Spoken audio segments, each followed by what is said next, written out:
Shalom kekasih-kekasih Yahweh yang luar biasa. Saya berterima kasih untuk kehadiran kita semua di tengah-tengah kebaikan Yahweh pada Sabat yang indah ini ya.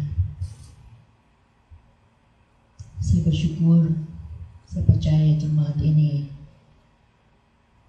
menikmati kebaikan Yahweh. Sampai pada pagi ini kita boleh ketemu kembali dalam kasih setia Yahweh yang tidak pernah berkesudahan. Pagi ini kita mau mendengar kabar baik dari Yeshua Mesih Tuhan dan Juru Selamat kita. Kita mau baca dari Lukas 9 ayat yang ke-51 sampai yang ke-62. Ya, sebelumnya nanti kita akan lanjutkan ayat pasal yang ke-10. Kita mau baca bersama-sama Lukas 9 ayat 51 sampai ke 62. Ya, kalau sudah dapat semua kita akan baca bersama-sama. Yeshua ditolak di Samaria. Dan terjadilah ketika hari-hari kenaikannya digenapi dan dia memantapkan pandangannya untuk pergi ke Yerusalem. Lalu dia mengirim utusan mendahuluinya, dan setelah berangkat mereka masuk ke sebuah desa orang Samaria untuk mengadakan persiapan bagi dia. Namun mereka tidak menerima dia, karena pandangan wajahnya mengarah ke Yerusalem.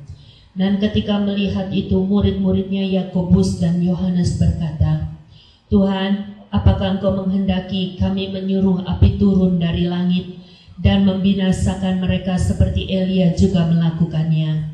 Namun sambil berpaling dia menegur mereka dan berkata, "Kamu tidak memahami dari roh semacam apa kamu berasal. Sebab Anak Manusia datang tidak untuk membinasakan jiwa manusia, tetapi untuk menyelamatkannya." Dan mereka berangkat ke desa yang lain. Selanjutnya, judulnya Harga Mengikut Yeshua. Dan terjadilah ketika mereka sedang dalam perjalanan, seorang berkata kepadanya, "Tuhan, aku akan mengikuti Engkau kemanapun Engkau pergi." Dan Yeshua berkata kepadanya, "Serigala mempunyai liang dan burung di langit mempunyai sarang, tetapi Anak Manusia tidak mempunyai tempat untuk meletakkan kepalanya." Dan dia berkata kepada yang lainnya, "Ikutlah aku." Namun orang itu berkata, "Tuhan, izinkanlah aku pergi dahulu untuk menguburkan ayahku." Namun Yeshua berkata kepadanya, "Biarkanlah orang-orang mati menguburkan diri mereka sendiri yang mati, tetapi engkau sambil pergi wartakanlah kerajaan Elohim." Dan seorang yang lain juga berkata, "Aku akan mengikuti engkau Tuhan, tetapi izinkanlah aku berpamitan dahulu kepada orang-orang di rumahku." Namun Yeshua berkata kepadanya, "Seorang yang telah menaruh tangannya atas bajak dan menoleh ke belakang, ia tidak layak untuk kerajaan Elohim." Saudara, pada pagi ini kita belajar satu dimensi yang sangat berbeda. Ya, dua dimensi yang sangat berbeda. Di satu sisi Yeshua berkata kepada murid-muridnya ketika murid-muridnya melihat dia membayangkan ada kekecewaan di dalam Yeshua, lalu murid-muridnya berkata seperti membela Yeshua. Ya, saudara bisa baca ayat yang ke-56, ya, mulai dari ayat yang ke-54.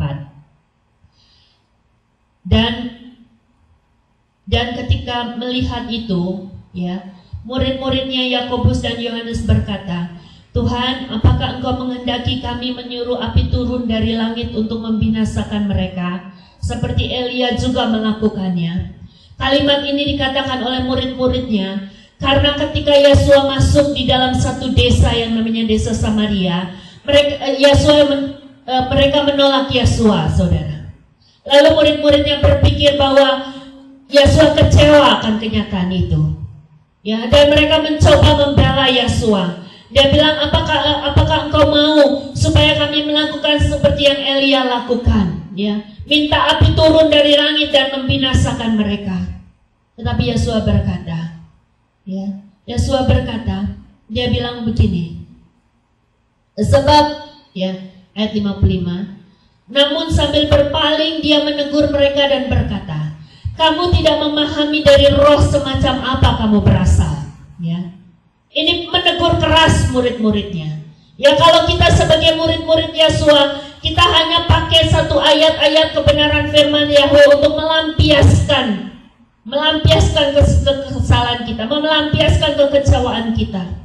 Ya, tidak pada tempatnya, tidak dengan sesuai dengan tuntunan Roh Kudus. Kita akan ditegur habis oleh Yahweh. Ya, seperti Yesus menegur murid-muridnya. Dia bilang, kamu nggak tahu dari mana roh kamu berasal. Ya, ini bercerita, ini berkata kepada saya dan saudara, kalau pada akhirnya murid-murid atau Yesus sendiri melakukan hal keras, itu bukan sekedar emosi, bukan sekedar pelampiasan, saudara, tapi itu justru dipimpin oleh Roh Kudus. Dan kita akan melihat buktinya. Bagaimana Yesua menegur murid-muridnya ketika dia cuma melihat Yesua kecewa, diperlakukan, ditolak. Lalu mereka berkata, apa kamu mau? Apa engkau mau Yesua? Kami minta api turun dari langit dan membinasakan mereka. Dan Yesua menegur murid-muridnya. Dan Yesua berkata, Anak manusia datang tidak untuk membinasakan jiwa manusia, tetapi untuk menyelamatkannya. Dan mereka berangkat ke desa yang lain. Ayat ini jelas mengatakan, ada kalanya dia ditolak. Dia tidak melakukan apa-apa, saudara. Dia cuma membiarkan dan dia meninggalkan. Kalau kita lihat ayat yang berikutnya, harga mengikut Yesua. Ini kalimat yang ditujukan kepada orang-orang yang dewasa, rohani, saudara. Ya. Kita dapat melihat perbedaan, dua dimensi yang sangat berbeda. Pada saat Yesus ada di tengah-tengah orang Samaria menolak mereka. Yesus nggak lakukan apa-apa kecuali Yesus bilang, ayo kita pergi ke desa yang lain. Ini berbicara, Yesus tidak hanya sekedar melampiaskan emosi, saudara. Ada saatnya dia melihat ini belum waktunya. Mereka masih bayi, mereka nggak perlu dikerasin. Tinggalkan aja dulu mereka, biarkan Roh Kudus bekerja, lalu kita pergi ke tempat lain. Tapi mari kita baca ayat yang ke-57 sampai 62. Terjadilah ketika mereka sedang dalam perjalanan, seorang berkata kepada Tuhan, aku mau mengikut engkau kemanapun engkau pergi. Ini berbicara kepada orang-orang yang punya hati untuk mengikut Tuhan. Ini bukan bayi, saudara. Mereka orang yang sudah naik kelas, levelnya sudah lebih tinggi dari sekedar bayi. Mereka orang-orang dewasa. Mereka yang udah punya pengertian yang lebih, pemahaman yang lebih. Waktu mereka datang bersungguh-sungguh dengan Yesua berkata, Yesua, aku mau mengikut engkau, katanya. Saudara baca dengan jelas. Yesua berkata kepadanya, serigala mempunyai liang dan burung di langit mempunyai sarang, tetapi anak manusia tidak mempunyai tempat untuk meletakkan kepalanya. Dia gak berbicara seperti dia berbicara kepada bayi-bayi. Dia berbicara keras, saudara. Dia berkata, kalau kamu mau mengikut aku, ayo ikut aku, jangan banyak alasan. Ini kalimat yang sesungguhnya, saudara. Dan ini yang Yesus sedang kerjakan di dalam kehidupan saya dan saudara.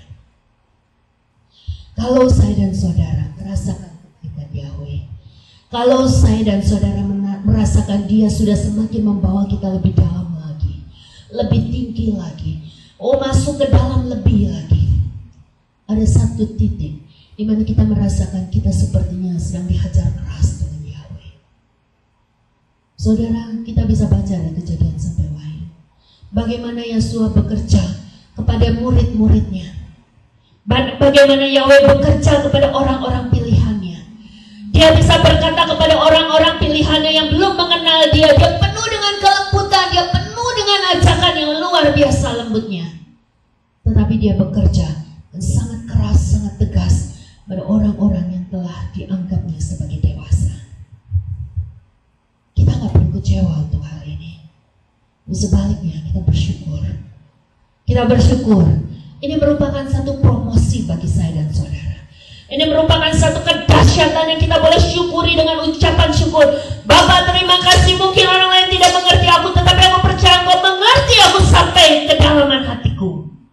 Bersyukurlah. Jika badai terjadi di dalam kehidupan kita, itu bertanda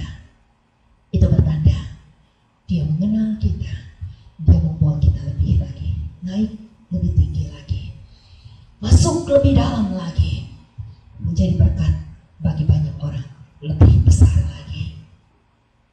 Haleluya.